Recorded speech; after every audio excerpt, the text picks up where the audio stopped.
Joan, it's really great to have the opportunity to have this conversation with you. You are in the US, so this is September the 17th for you.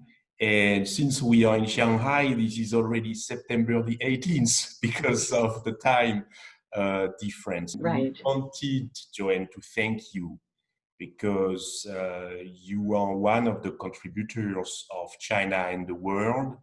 And we think that you wrote a very important article for this book. And I wanted to ask you, Joan, what is the main idea of your essay? Well, first of all, I want to thank you for putting together such a very, very important and critical project. And I was honored and very pleased to participate. So I also think that perhaps I was given one of the tougher assignments in writing about the relationship between the United States and China at this moment. As people know, the relationship between these two countries is what I always refer to as hills and valleys. And right now, it goes without saying that we are in a deep valley, unfortunately.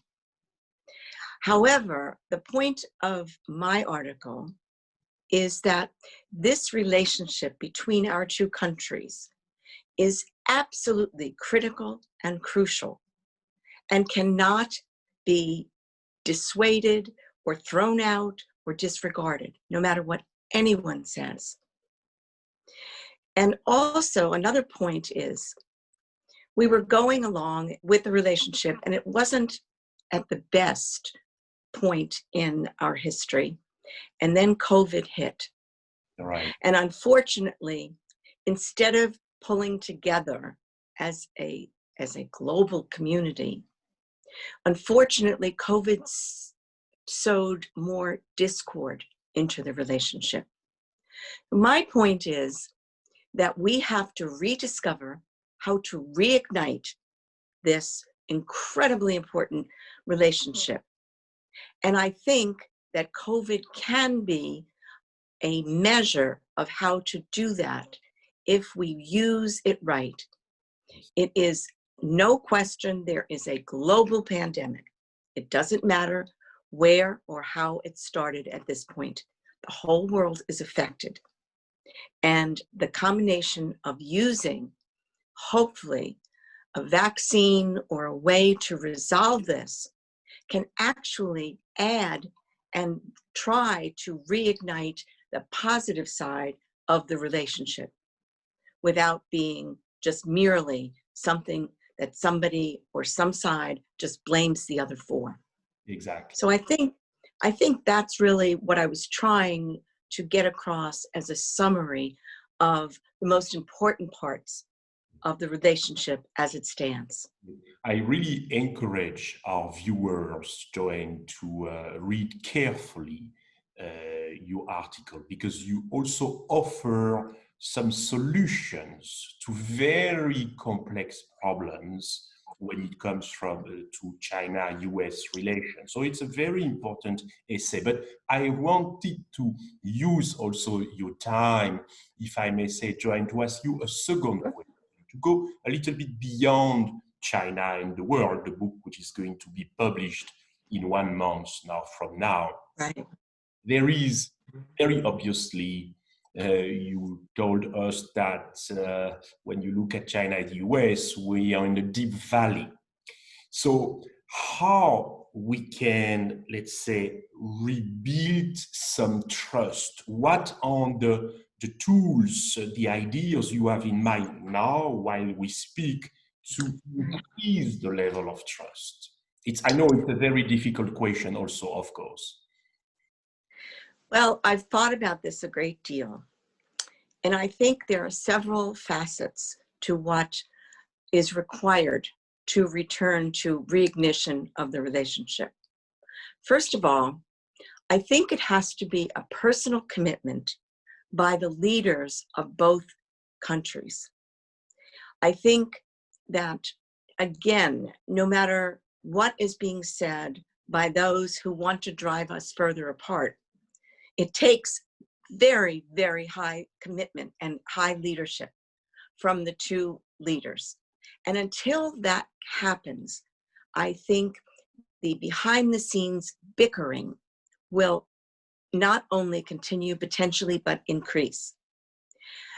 There also needs to be, I think, a recognition of, though in the past, the practice of engagement, one can argue, was not perfect. However, the things that were accomplished, those things such as reliance on the strategic economic dialogue, bilateral discussions, exchanges of views and people, those are critical. They weren't perfect. Nobody said they were, but they were things that operated and pushed in the right direction. And then finally, I think that which is key, I think both countries have to reinvestigate and return to the days of where they had strategic advisors who understood the other's country. Yes. It has been a very long time, Yes. I think, that the United States has had China experienced strategists, some people who actually understood the nuances that are involved in dealing with another superpower, such as China. Thank you so much, Joanne. And I am so happy that, by the way, you just pronounced a word which is very important to us thinking about the book China and the World. Sorry to come back to the book. Is nuances.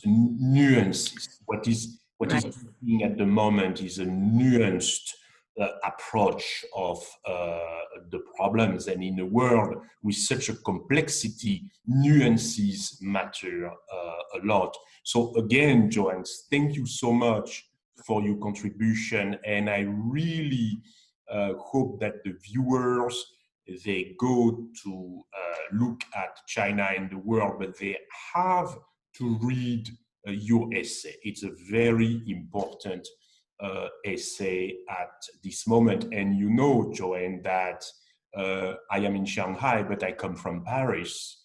And China-US relationship is important for American people, Chinese people, but for the world. For the world. Absolutely. So the success of the US-China relations would be also the success of the world. So thank you very much, Joanne, for your contribution. And I hope also when we launch the book, you are also with us. Clearly, it will be online, but the communication is also very good online. So thank you very much, Joanne. You're very welcome, David, and thank you for asking me to participate.